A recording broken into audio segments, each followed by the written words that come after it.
오늘은 1년에 하루 날을 정해서 우리의 믿음의 선진들이 감사를 회복하는 절기로 정해놓은 추수감사주일 혹은 감사주일입니다. 추수를 하신 분들에게는 추수감사주일이고, 추수를 하지 않고 일상적인 직장생활을 하신 분들에게는 한 해를 돌아보면서 감사를 회복하는 감사주일. 참 제가 이 강단에서 벌써 이제 우리 교회에서 21년째 목회를 하고 있는데, 여기에 꽃꽂이가 이렇게 있었던 적이 몇 번인지 잘 기억이 안 나는데요. 아마 횟수를 꼽을 것 같아요. 근데 참 오늘 아침에 이렇게 꽃꽂이가 되어 있으니까 사진들을 와서 찍으시느라고 저보고 비키라고 그러더라고. 예, 참 감사합니다. 이 절기를 정해놓은 것은 우리가 자칫 감사를 잊어버리고 살거나 혹은 감사하는 법을 배우지 못하고 그렇게 살아갈까 봐 절기를 정해놓고, 특히 이제 한 해에 11월 셋째 주면 이제 불과 이 2021년이 5주밖에 안 남았잖아요. 한 해의 마지막 시간에 한 해를 돌아보면서 감사의 시간을 갖도록 이런 좋은 절기를 주신 것은 하나님께서 우리에게 베풀어진 은혜인 줄로 믿습니다. 오늘이 추수감사주일인지도 모르고 혹시 오신 분이 있다면 좋은 말로 할 때 회개하시기 바랍니다. 감사를 이 정해놓은 절기마저도 잊어버리고 지키지 못한다면 언제 우리가 감사를 회복할 수 있을까? 오늘 이제 한 교회에서 21년째 목회를 하다 보니까 절기가 돌아오면 목회자는 참 복잡해요. 감사주일마다 감사설교를 21년째 하고 있으니까 올해는 또 어떤 감사에 관한 설교를 나눠야 할까 고민에 잠기게 되죠. 올해는 지난 주간 쭉 묵상해왔던 사사 기드온의 삶을, 보리떡이라고 하는 상징은 기드온의 인생, 그래서 기드온의 그 가문과 그의 성품과 이런 것들이 보리떡과 같았다. 이 보리떡이라는 말은 흔하디 흔한, 그리고 싸디 싼, 좀 죄송한 표현이지만 별 가치가 없는, 여러분 우리 저 보리떡 5개 물고기 2마리 오병이어, 그것도 보리떡이잖아요. 그만큼 보리떡은 우리 어린 시절에 보리개떡이라고 불렀던 그것처럼 가난한 사람들이 먹을 수 있는 그런 아주 보편적이고 좀 죄송한 표현이지만 하찮은 떡이 보리떡입니다. 이 보리떡은 기드온의 인생을 상징적으로 보여주는 중요한 표현입니다. 그런데 뒷날 기드온이 미디안 군대를 대파하고 그리고 평안히 찾아왔을 때 아들을 70명이나 낳고 그 중에 세겜에 있는 처백에서 아들을 낳아서 그 이름을 아비멜렉이라고 지었습니다. 이 아비멜렉이라는 말은 나의 아버지는 왕입니다 라는 뜻입니다. 그래서 이 보리떡과 아비멜렉 사이에 오늘 말씀의 부제목이 뭐냐면 감사할 줄 모르는 인생. 그래서 보리떡과 아비멜렉은 기드온의 삶을 상징적으로 보여주는 두 가지 단어, 기드온의 변화를 보여주는 두 가지 단어이고요. 그 다음에 그 보리떡과 아비멜렉 사이에 담겨져 있는 내용을 한 단어로 표현한다면 감사할 줄 모르는 인생이라는 겁니다. 그래서 이 기드온의 생각, 그러니까 아비멜렉이라고 아들의 이름을 지었던 기드온의 생각을 대변해 주는 것이 오늘 우리가 읽은 9장 17절입니다. 그 아들, 막내 아들 요담이 하는 말이에요. 우리 아버지가 전에 죽음을 무릅쓰고 너희를 위하여 싸워 미디안의 손에서 너희를 건져냈거늘. 이 말은 무슨 얘기냐면 지난 40년 동안 기드온이 그런 슬로건을 가지고 왕처럼 대접받았다는 의미예요. 그래서 아들도 그 아버지가 미디안의 손에서 건져낸 그 40년 전 사건을 지금까지, 좀 죄송한 표현이지만 울고 먹으면서, 우리 아버지가 이렇게 너희에게 은혜를 베풀었는데 우리한테 이렇게 할 수 있느냐? 근데 여러분 7장 2절 말씀, 오늘 우리가 읽은 7장 2절 말씀을 보면 하나님이 기드온과 이스라엘 군대에게 하신 말씀입니다. 여호와께서 기드온에게 이르시되 너를 따르는 백성이 너무 많은즉 내가 그들의 손에 미디안 사람을 넘겨주지 아니하리니. 여기서부터 중요합니다. 이는 이스라엘이 나를 거슬러 스스로 자랑하기를 내 손이 나를 구원하였다 할까 함이니라. 아멘. 그러니까 하나님의 관점은 처음부터 이렇게 말하지 못하도록, 기드온의 손이 구원했다라고 말하지 못하게 하기 위해서 300명까지 줄이셨다. 하나님이 구원하셨다. 하나님은 그렇게 말씀하시는데 요담은 자기 아버지의 인생을 평가하기를 우리 아버지가 생명 걸고 싸워가지고 너희를 구원한 거 아니냐 라고 이야기하는 이름이 아비멜렉. 그러니까 이 아비멜렉이라고 하는 이름에 담겨져 있는, 나의 아버지는 왕이다라고 하는 이 이름에 담겨져 있는 세계관이 뭐냐면 우리 아버지가 죽기를 각오하고 싸워서 너희를 구원해냈다. 그래서 40년 동안 기드온이 왕처럼 사는 그 배경에는 하나님을 빼버리고 그 자리에 누가 공로를 다 차지한 거예요? 기드온이 다 차지한 거예요. 그래서 보리떡과 아비멜렉 사이에 감사할 줄 모르는 인생 기드온이 있는 거죠. 자, 그러면 왜 기드온이 보리떡 같은 인생이냐? 7장 13절 14절 오늘 우리가 읽은 본문에 보면 이 보리떡이라고 하는 이 별명은 미디안 군대, 미디안 진영에 이 기드온이 두려움 때문에 정탐을 갑니다. 그죠? 정탐을 갔는데 그때 미디안 파수꾼들이 꿈을 꿨다 이거예요. 그래서 내가 밤에 꿈을 꿨는데 보리떡 한 덩어리가 미디안 진영으로 굴러 들어와서 한 장막에 이르러 그것을 쳐서 무너뜨렸는데 그 친구가 이르되 이는 다른 것이 아니라 이스라엘 사람 요아스의 아들 기드온의 칼이라 그럽니다. 그래서 보리떡은 누구예요? 기드온입니다. 여러분 맞죠? 그 말은 기드온이 아주 하찮은 존재라는 걸 상징적으로 말해주는, 뭐 어디서나 볼 수 있고 누구나 이렇게 만날 수 있는 그런 지극히 평범한 사람이라는 겁니다. 그런데 여러분, 처음 하나님께서 기드온을 불렀을 때부터 그런 보리떡 같은 인생 기드온을 제가 잠깐 정리를 해보겠습니다. 저는 이 보리떡 같은 인생이 바로 저와 여러분들이라고 생각합니다. 그 보리떡 같은 인생을 하나님이 들어서 큰 용사로 삼으신 것이죠. 자, 보리떡 같은 인생 6장 11절 요아스의 아들 기드온이 몰래 타작을 하고 있습니다. 미디안이 하도 다 털어가니까 포도즙 틀에다가 밀을 빻으면서 위장하는 거죠. 위장하면서 타작을 하고 있습니다. 이 말은 무슨 얘기냐면 그때 당시에 모든 소시민들이 그렇게 살았던 것처럼 기드온은 그저 미디안의 압제 가운데 별 생각 없이 그냥 숨죽여 사는 소시민에 불과했다, 그런 뜻이죠. 근데 하나님이 그런 기드온에게 찾아오셔서 큰 용사여 여호와께서 너와 함께 계시도다 그럽니다. 그러면 여러분 같으면 어떻게 하시겠습니까? 대답이 없으시네. 하나님이 갑자기 뜬금없이 저한테 찾아와가지고 큰 용사여 하나님이 너와 함께 계시다 그러면 영문을 잘 모르겠지만 일단 아멘하고 볼 텐데, 이 보리떡 같은 인생 기드온은 불만 먼저 터뜨립니다. 이건 기드온의 사고방식을 보여주는 단적인 예예요. 아니 여호와께서 함께 계시다면 어찌하여 이 모든 일이 우리에게 미쳤습니까? 애굽에서 나올 때 그 모든 이적이 어디 있습니까?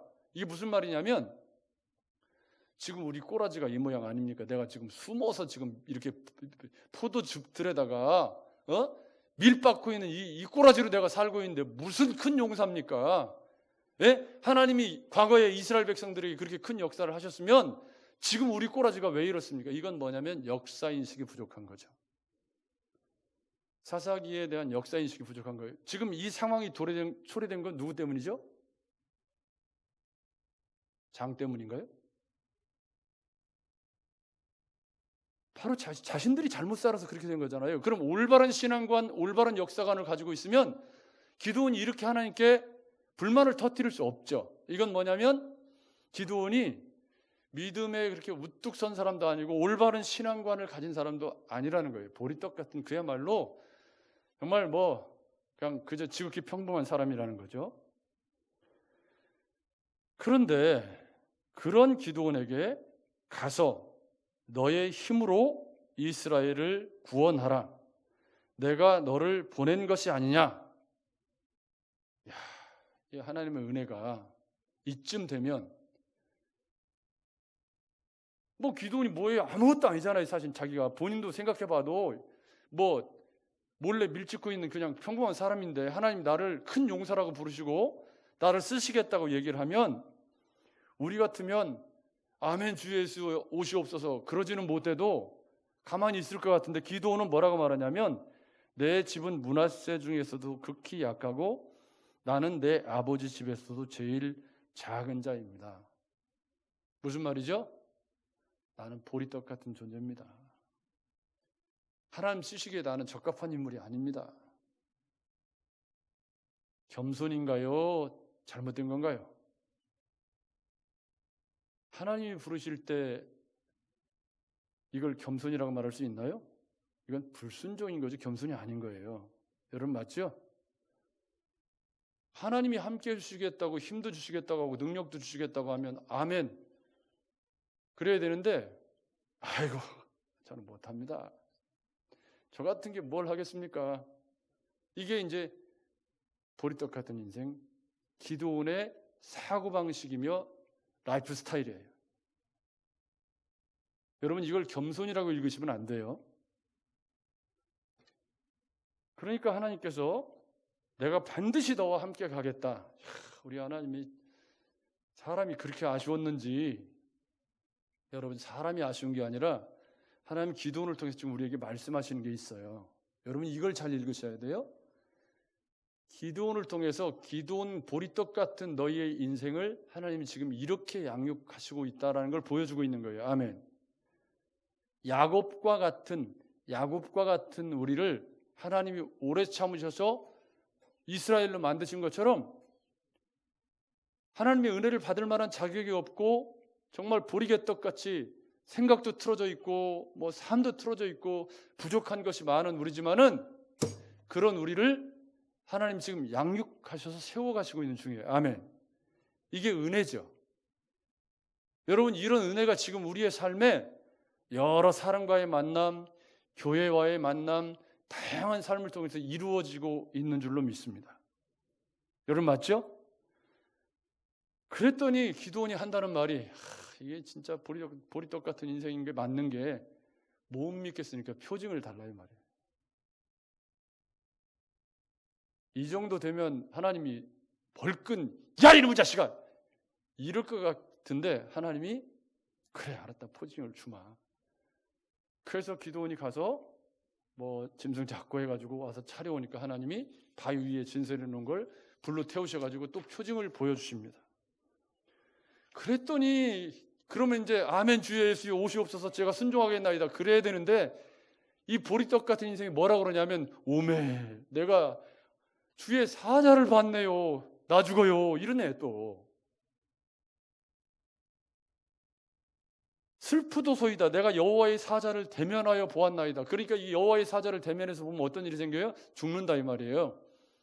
아니 하나님이 지금 너를 큰 용사로 세우겠다고 이 보리개떡 같은 네 인생에 너를 들어서 큰 용사로 쓰시겠다고 하는데 왜 죽겠어요 여러분? 상식적으로 생각해 보세요. 죽을 일이 아니잖아요. 그러니까 기드온은 지금 계속 건수를 잡아가지고 나는 못하겠다는 거예요. 지금 나는 적합한 인물이 아닙니다. 이게 보리개떡의 특징인 거죠. 저는 지금 무슨 얘기를 하고 있는 거냐면 이런 인생을 하나님이 들어 썼다는 거예요. 이런 우리를 하나님이 값없이 은혜로 구원하셔서 하나님의 자녀로 삼으셨다는 거예요. 아멘. 그래서 기드온이 비로소 그제서야 여호와 샬롬이라고 고백을 합니다. 야, 이 하나님이 죽지 아니하리라 하는 말씀을 듣고 제단을 쌓고 여호와 샬롬이라고 하나님과 화목을 회복하게 됩니다. 그러니까 하나님이 그 밤에 기드온에게 말씀을 하십니다. 야, 너 이제 여호와 샬롬을 경험했으니까 이제 구원받은 백성답게 과거를 청산하는 일부터 시작을 좀 해봐. 그 하나님께서 말씀하신 게 뭐냐면 기드온에게 아버지 집에 있는 바알의 목상과 아세라 목상을 뽀개가지고 아버지의 둘째 소를 잡아서 번제로 드리라는 거예요. 그러니까 번제로 드리려면 불을 떼야 되는데 아버지 집에 있는 아세라 목상하고 이게 나무로 만든 거거든요. 나무로 만든 걸 그걸로 장작을 삼아가지고 번제를 드리라는 거예요.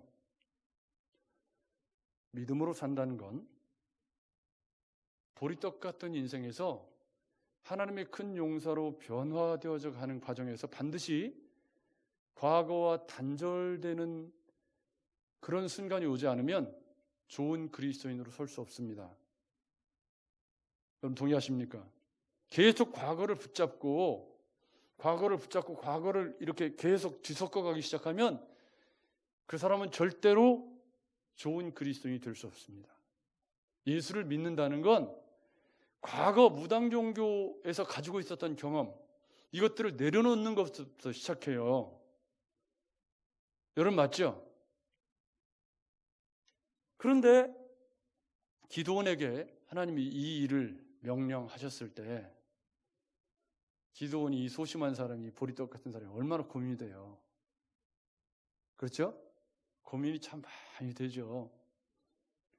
고민하다가 밤에 남들 다 자는 시간에 친구들 10명 동원해가지고 그 일을 실행을 합니다.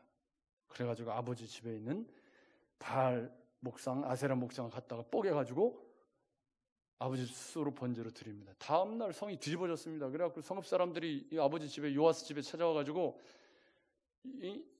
빨리 이 기드온 내놓으라고 조사하면 다 나와요. 동네가 큰 동네도 아니기 때문에 금방 안 거죠. 그랬더니 아버지가 뜻밖의 원군이 되어서 야, 바알이 진짜 신이면 바알이 쟁론하게 내버려 둬. 니네가 왜 나서서 그러냐. 바알이 진짜 신이면 바알이 기드온을 징계할 거 아니냐. 그래서 생긴 별명이 여룹바알, 바알과 싸운 사람이라는 위대한 이름을 얻었습니다. 여러분 이쯤 되면 거기도 저를 보십시오. 오늘 설교의 중요한 흐름입니다. 여룹바알이라는 이름을 얻었을 때 여러분 같으면 어떻게 하시겠습니까? 하나님께 감사 찬양하면서 이야, 하나님이 이렇게 일하시는구나. 우리 아버지가 내 원군이 될 줄이야. 하나님 감사합니다. 나 같은 보리떡 같은 내 인생을 들어서 이런 위대한 이름을 얻게 하시니 하나님 감사합니다. 그래야 될 것 같지 않나요? 근데 기드온이 감사했다는 얘기는 한 군데도 보이지 않아요. 어디에도. 기드온 이야기 전체를 읽어볼 때 기드온이 하나님께 감사 찬양했다는 얘기를 한 군데라도 찾아볼 수 있나요? 없습니다. 이걸 어떻게 비교하면 금방 하냐면 드보라와 바락 이야기에서 드보라가 전쟁에 승리하고 하나님께 얼마나 역사를 관통하는 찬양을 드렸는지를 여러분 아시죠? 그 드보라와 비교를 해보면 기드온은 지금 여룹바알이라는 이름을 얻었을 때 그때 하나님 앞에 야 이게 이 바알 이 아세라 목상을 내가 이거 불때서 할 때 기드온은 자기가 맞아 죽을 줄 알았죠. 그렇죠? 그런데 오히려 맞아 죽은 게 아니라 어떤 일이 일어났어요? 여룹바알이라는 바알과 싸워 이겼다는 엄청난 닉네임을 갖게 된 거예요. 그러면 일반적인 사람이라면 아멘 주 예수의 오시옵소서 하면서 하나님 말씀에 순종하니까 내가 이런 승리를 맛봤다고 해야 될 것 같은데 그런 얘기가 한마디도 나오지 않습니다. 그 대신 기드온이 이제 본격적인 지도자의 길을 걷기 시작합니다. 그래서 하나님 미디안과 싸우라고 말씀하시고 기드온이 나팔을 부니까 32,000명이 모였습니다. 미디안 군대는 몇 명이죠? 13만 5천입니다. 이제 보리떡에서 아비멜렉으로 가는 기로에 서 있는 거예요. 여기가 여룻바알이라고 하는 이름을 얻었을 때 하나님께 감사했더라면 그 뒤에 다른 승리에서도 기드온이 감사했을 텐데 여룻바알이라는 이름을 얻고 기드온이 감사는커녕 아무것도 하지 않았어요. 여러분, 거기서 저를 보십시오. 감사는 숨 쉬는 것처럼 하는 거예요. 감사한 일이 있을 때 바로바로 감사를 표현할 줄 알아야 돼요. 여러분 맞죠? 집에서 아내가 평소에 해주던 거하고 다르게 맛있는 식사를 해내오면 그러면 감사하다고 말해줘야 되잖아요.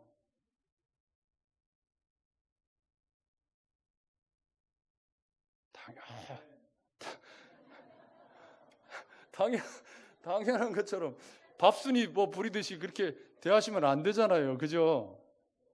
남편이 열심히 일을 해가지고 요즘엔 봉투를 안 갖고 계좌로 들어오지만 그러면 남편한테 수고했다고 좀 해야 되는 거 아니에요. 감사가 숨 쉬는 것처럼 이렇게 삶에서 깨달아질 때마다 감사를 표현해야 되는데 그 기회를 놓치면 못하는 거고 그렇게 삶이 누적되면 감사가 사라지기 시작하죠. 여러분 맞죠? 감사가 사라졌다는 말은 다른 말로 하면 감사가 사라지고 끝나는 게 아니라 감사가 사라진 자리에 뭐가 들어차죠? 결핍이 들어차요. 결핍이 들어차면 그 다음부터는 감사한 일이 생겨도 감사가 안 나오고 결핍만 쳐다보게 되죠. 여러분 인생을 결핍만 쳐다보면 행복한 일이 1도 없어요. 여러분 맞죠? 결핍만 쳐다보고 사는 인생은 절대 감사를 할 수가 없습니다. 근데 결핍 말고 내게 있는 것을 바라보면 감사한 게 의외로 많거든요. 여러분은 어떠십니까? 이 땅의 거의 대부분의 사람들은 결핍만 보고 사는 경향이 있어요. 그래서 하나님이 이렇게 귀한 일을 주셨는데도 여기까지 나왔다가 들어가. 감사가 여기까지 나왔다가 들어가 삼켜. 왜 삼켜요? 그걸 삼키지 말고 감사를 표현해야지. 하나님이 이제 기드온을 사용해서 미디안 군대를 내쫓으시려고 하는 전략을 세우셨는데 32,000명이 모였어요. 기드온이 나팔을 부니까 그쪽 근교 지파들이 다 모인 거예요. 하나님 너무 많다는 거예요. 그래서 뭐라고 얘기했냐면 32,000명의 군사들에게 미디안과 싸우는 게 두려운 사람들은 돌아가십시오. 그랬더니 몇 명이 돌아갈게요? 성경 묵상 잘했으면 답이 딱 나와야지. 주일학교처럼 22,000명이 돌아갔어요. 그러니까 32,000 중에 22,000명이 두려운 사람 돌아가세요 그랬더니 싹 도망간 거예요. 그러니까 그 사람들 데리고 해봤자 오합지졸이었다는 말이죠. 10,000명이 남았어요. 하나님 이것도 너무 많대. 그래갖고 여러분이 주일학교 때 많이 배운 것처럼 핥아 먹냐, 앉아서 먹냐 이런 얘기 여러분 주일학교 때 배우셨잖아요. 근데 사실은 그 이야기에서 핥아 먹는 게 중요한 게 아니고 300명이 남는 게 중요해. 만약에 300명이 핥아 먹는 사람이 아니고 다른 사람이었으면 그쪽 사람이 택해졌을 거예요. 그러니까 이 이야기에서는 핥아 먹느냐 앉아서 먹느냐 이게 중요한 게 아니고 하나님이 남기시려는 숫자가 중요한 거예요. 여러분 맞죠? 왜? 이 이야기의 핵심은 우리가 이미 살펴본 것처럼 7장 2절에 이 전쟁을 너희가 이겼다, 사람이 이겼다고 말하지 못하게 하는 것이 목적이니까. 아멘. 그러니까 13만 5천 명을 도저히 이길 수 없는 그 전쟁을 하나님이 이기게 하셨다는 것을 가르치는 게 목적이기 때문에 300명만 남겼다고 그랬거든요. 그래서 기드온이 적극적인 전략을 짜가지고 13만 5천을 대적하러 나가는데 일주일치 다 나오네요. 13만 5천을 세대로 300명이 포위해가지고 여러분이 잘 아시는 것처럼 나팔을 300개를 어떻게 했는지 모르겠지만 나팔 300개하고 항아리 속에 횃불을 넣어가지고 세 대로 나누어가지고 나팔을 불면서 항아리를 깨면서 횃불을 흔들어대니까 혼비백산해가지고 자기들끼리 쳐 죽였다. 그래서 죽은 사람이 12만 명이야. 전주 시민이 60만인데 12만 명이 죽었대. 누가 이긴 전쟁인가 이게? 여러분, 이 전쟁에 12만 명이 죽는 전과를 올렸을 때 기드온이 자기들은 칼도 없어. 칼도. 항아리와 나팔과 회로 12만 명이 죽었어요. 그러면 그 자리에서 무릎 꿇고 하나님을 찬양해도 모자라죠. 여러분 맞죠? 여러분 그렇지 않나요? 아무 얘기가 없어요. 기드온이 그 사건 이후에 논평도 없고 한마디도 없습니다. 그리고 나서 무슨 일이 생기냐면 남은 잔적이 15,000명이에요.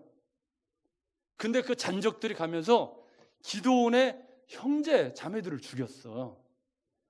그러니까 기드온이 보복 심리에 사로잡혀가지고 세바와 살문나를 추적해서 막 가는 거예요. 근데 가려고 하는데 에브라임 지파 사람들이 떡하니 찾아와가지고 잔적들을 처리하라고 연락을 보냈더니 에브라임 지파 사람들이 와서 야, 네가 뭔데 우리같이 힘 있는 지파를 미리 불러가지고 이 전쟁에 우리가 주장노를 하게 해야지 왜 우리를 이따구로 대접하냐? 그렇게 기드온에게 따진 거예요. 그러니까 기드온이 하는 말이 아유, 우리는 당신의 새끼손가락만도 못합니다. 그러니 너희 염을 푸시옵소서 해가지고 에브라임 지파를 달래요. 근데 여러분 12장 가면 사사기 12장 가면 입다하고 에브라임 지파가 대판 전쟁을 일으킵니다. 똑같은 짓을 또 하다가 에브라임 지파는 이제 못된 그리스도인의 전형입니다. 꼭 교회에도 일할 때는 어디 가서 안 오고서 나중에 와가지고 왜 나한테 얘기를 안 했냐고 광고를 여러 번 했어. 광고를 새벽에도 하고 주일 낮에도 하고 여러 번 했어요. 근데 나한테 보고를 안 했대. 아이고 정말 지금 쳐다보는 쪽에 그런 사람이 있다는 뜻 아니에요? 그러면 안 되잖아요, 여러분. 그 에브라임 지파가 그런 짓을 한단 말이에요. 근데 기드온이 그때는 꼭 참기더라고요. 굉장히 성숙한 면모를 보인 거죠. 그런데 거기를 지나서 이제 막 추격을 해가는데 이 300용사가 밤새 전쟁을 한 거 아니에요. 얼마나 피곤해요. 자기 부모 형제를 죽였기 때문에 보복이든 어쨌든 간에 그래서 숫곳에 이르러서 우리 군사들이 너무 피곤하니까 먹을 것을 좀 달라고 그랬더니 숫곳 사람들이 뭐라고 그러냐면 이게 지금 아비멜렉으로 변해가는 과정입니다. 기드온이 상처를 받는 거예요. 숫곳 사람들이 네가 뭔데? 네가 지금 세바와 살문나를 이겼어? 전쟁 아직 이긴 것도 아니고 15,000명 남아있구만. 못 줘! 이런 거예요. 그러니까 기드온이 너네들 갔다 오면서 보자. 성경에 그렇게 안 써있지만 각색을 한 거예요. 여러분 맞죠? 내가 갔다 올 때 찔러 이거로 너희들한테 보복할 줄 알아라. 거기서 지나서 분우엘에 갔나요? 분우엘에 갔더니 분우엘 사람들도 똑같이 그러는 거예요. 그러니까 이 300용사가 지금 잔적 15,000명을 처리하러 가는데 이렇게 홀대를 받으니까 갔다가 돌아오면서 어떻게 하죠? 분우엘 망대를 헐고 동족들을 죽이는 기드온의 모습이 나타납니다. 감사할 줄 모르는 사람이 가는 길이에요. 이게 하나님의 공로를 가로채기 시작하고 자기가 왕노릇하기 시작하는 거예요.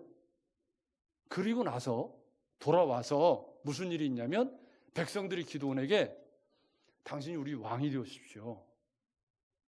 오해하지 마세요, 여러분. 이건 이스라엘 전체 지파의 왕이 아니라 기드온이 속해 있던 그 지파의 왕이 되어달라는 말이에요. 그러니까 기드온이 하는 말이 나는 왕 안 합니다. 그 대신 당신들 그 전리품으로 가져온 그런 그 금덩어리를 좀 가주세요. 그러니까 백성들이 뭐 왕이 안 된다고 하고 전리품만 달라고 그러는데 왕 되면 그거 다 거둘 수 있잖아요. 왕의 힘으로. 그러니까 뭐 그냥 다 좋다고 냈어요. 그랬더니 그걸 가지고 뭘 만들었냐면 금으로 에봇을 만들어서 떡 걸어놨어요. 이게 뭐냐면 아비멜렉으로 가는 첫 번째 단추예요. 기드온이 싸워서 이겼다는 상징물이야. 이게 전리품으로 만들었으니까요. 여러분 무슨 얘기인지 아시겠죠? 그러니까 그 지파 사람들이 지나다니면서 거기를 지날 때마다 합장하고 우리 기드온이 우리를 위해 싸워가지고 이긴 저 전리품이 저기 걸려있다 하면서 기드온을 음란하게 섬기게 되는 거죠. 보리떡 같은 인생을 하나님이 높이셔서 큰 용사로 만드셨어요. 이길 수 없는 전쟁의 승리의 주역이 되게 만드셨어요. 그런데 그 과정에서 기드온이 한 번이라도 감사한 적이 있느냐? 없더라고요. 여호와 샬롬을 경험하고 여룻바알이 되고 300명의 용사로 12만 명을 무찌르고 전쟁에 이겼을 때도 한 번도 기드온의 입에서 하나님이 나를 이렇게 높이셔서 이 전쟁에 승리하게 하셨다는 신앙 고백이나 찬양이 어디에도 나오지 않아요. 그러고선 집에 와가지고 한다는 짓이 아내들을 많이 얻어가지고 자식을 70명이나 낳았어요. 그건 뭐냐면 다른 뜻이 아니고 왕처럼 살았다. 그때 당시 처첩을 많이 둔 건 왕밖에 없거든요. 그리고서 세겜에서 첩을 얻어가지고 아들을 낳으니까 그 아들의 이름을 뭐라고 지었냐면 아비멜렉이라고 지었다는 말이에요. 그 아비멜렉이 아버지가 죽자 세겜 땅에 가서 진짜 왕이 되죠. 그리고 오늘 본문, 내일 본문에 그 아비멜렉이 왕이 되면서 이 바알브리 신전에 있는 그런 정치 자금을 갖다가 불량배들을 매수해가지고 기드온의 아들 70명 중에 69명을 죽입니다. 이게 무슨 얘기냐면 기드온이 하나님께 감사하지 않는 인생을 살고 자기를 높여 왕처럼 살았을 때 그 왕처럼 산 그 인생이 하루아침에 무너지는 것을 아비멜렉이 자기가 아버지는 왕입니다. 평생 그렇게 불렀던 그런 아비멜렉이 내가 왕이 된 거예요. 내가 왕이 되면서 아버지가 왕이라고 불렀던 자기 이름을 청산하면서 아버지의 형제들을 싹 시물살시킨 거죠. 이 말은 무슨 얘기냐면 기드온이 살아왔던 40년의 왕처럼 산 인생이 한순간에 무너졌다라는 뜻입니다. 여러분 맞죠? 다른 말로 하면 잘못 살았다. 잘못 살았다는 거예요. 그래서 아비멜렉이 왕이 되어가지고 거기서 3년을 다스리고 나서 거기 세겜 사람들하고 또 전쟁이 일어나서 세겜 사람 다 죽이고 내일 본문에 아비멜렉은 여자가 던진 맷돌짝에 맞아서 죽는 것이 기드온의 인생의 전부입니다. 여러분 이 인생을 가만히 들여다보면 뭐가 문제인가요? 한 사람의 인생을 지금 40년 인생을 저희가 스토리텔링으로 우리가 살펴보았습니다. 그런데 이 스토리텔링으로 살펴본 기드온의 인생이 뭐가 빠져있죠? 감사가 빠져있다. 감사해야 될 타이밍에 한 번도 감사한 적이 없어요. 그러면서 내가 슬며시 드러나기 시작한 거죠. 그래서 에봇을 만들고 왕처럼 살고 아들의 이름을 아비멜렉이라고 지어서 우리 아버지는 왕입니다. 내가 왕이 되지는 않았지만 아들의 이름을 아비멜렉이라고 부를 때마다 우리 아버지는 왕입니다. 왕입니다 하는 거니까 기드온은 뭐예요? 하나님을 제껴놓고 하나님의 공로를 자기가 차지해서 자기가 왕처럼 평생을 살았다. 그 감사하지 못했던 인생의 결론이 후손들이 기드온을 후대하지 않았고 그리고 아들이 형제들을 다 죽이는 그런 결말을 이렇게 되었다는 겁니다. 사랑하는 여러분, 감사할 줄 모르는 인생이 가는 길 끝에 뭐가 있다는 거예요? 하나님의 심판과 불행이 기다리고 있다. 오늘은 한 해를 돌아보면서 감사의 조건을 찾는 감사주일입니다. 여러분 거기도 저를 보십시오. 혹시 저와 여러분의 인생이 이 기드온과 닮아 있는 것은 아닙니까? 스스로에게 물어보십시오. 나는 기드온처럼 살고 있는 것은 아닐까? 내가 좀 잘 되면 내가 왕인 것처럼 내가 잘해서 그런 것처럼 내가 다 영광 받고 하나님께 감사하지 못하고 살아온 그런 인생을 살아온 건 아닌가? 오늘 이 감사주일에 다시 한번 우리의 삶을 돌아보실 수 있었으면 좋겠습니다. 그러면 어떤 삶을 회복해야 되느냐? 이 찬양이 우리에게 이런 삶을 살라고 얘기를 해줍니다. 그럼 기도원의 반대편에 어떤 삶이 있느냐? 우리 찬양을 통해서 한번 같이 생각해 보겠습니다. 모든 것이 은혜,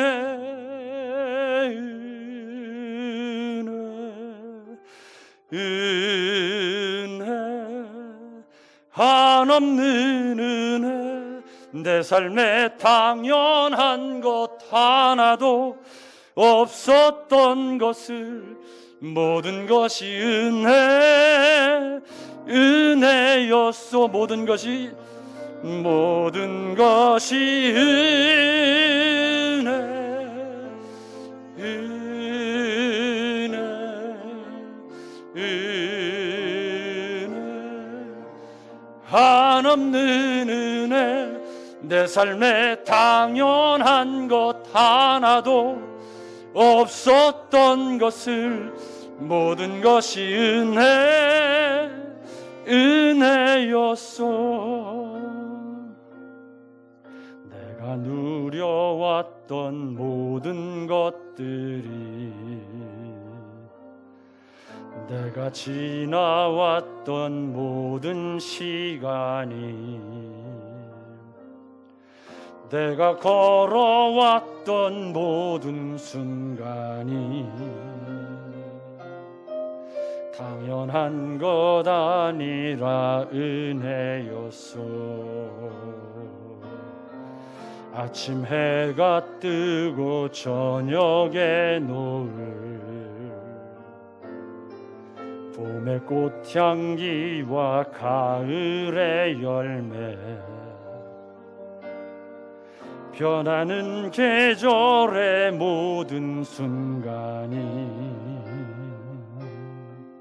당연한 것 아니라 은혜. 내가 이 땅에 태어나 사는 것, 내가 이 땅에 태어나 사는 것, 어린아이 시절과 지금까지 숨을 쉬며 살며 꿈을 꾸는 당연한 것 아니라 은혜였소. 당연한 것 아니라 은혜였소. 내가 하나님의 자녀로 살며, 내가 하나님의 자녀로 살며 오늘 찬양하고 예배하는 삶, 복음을 전할 수 있는 축복이 당연한 것 아니라.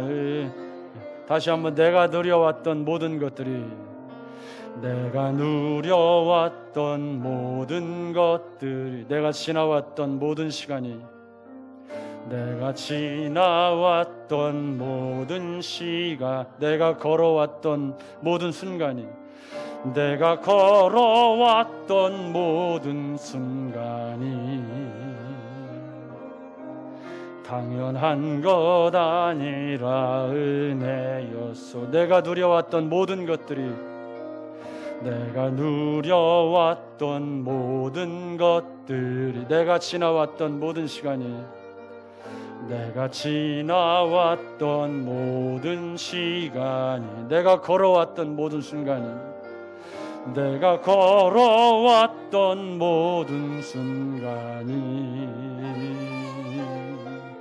당연한 것 아니라 은혜였어. 모든 것이 은혜,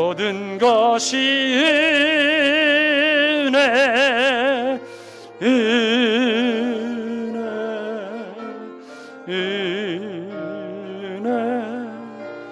한없는 은혜, 내 삶에 당연한 것 하나도 없었던 것을 모든 것이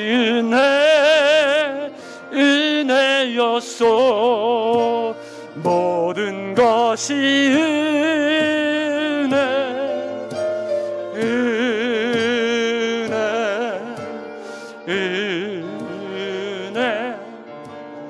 한없는 은혜, 내 삶에 당연한 것 하나도 없었던 것을 모든 것이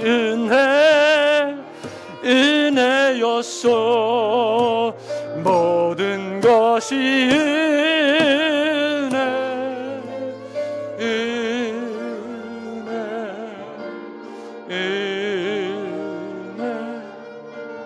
한없는 은혜, 내 삶에 당연한 것 하나도 없었던 것을 모든 것이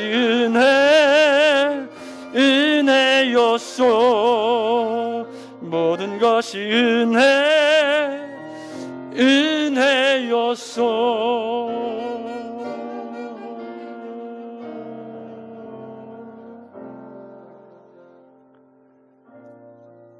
사랑하는 여러분, 보리떡과 아비멜렉 사이에 감사할 줄 모르는 인생 기드온이 있었다면 오늘 감사 주실 만한 우리의 마음속에 나의 나 된 것이 오로지 주의 은혜로 된 것임을, 모든 것이 내가 누려왔던 모든 것, 내가 지나왔던 그런 삶의 시간들, 내가 걸어왔던 삶의 모든 순간들, 이게 당연한 것이 아니고 하나님의 은혜였다고. 내 삶의 순간순간마다 그렇게 고백하시면서 감사할 줄 아는 인생, 그런 인생 사시기로 결심하고 다짐하시는 그런 감사주일 되시기를 주의 이름으로 축복합니다. 하나님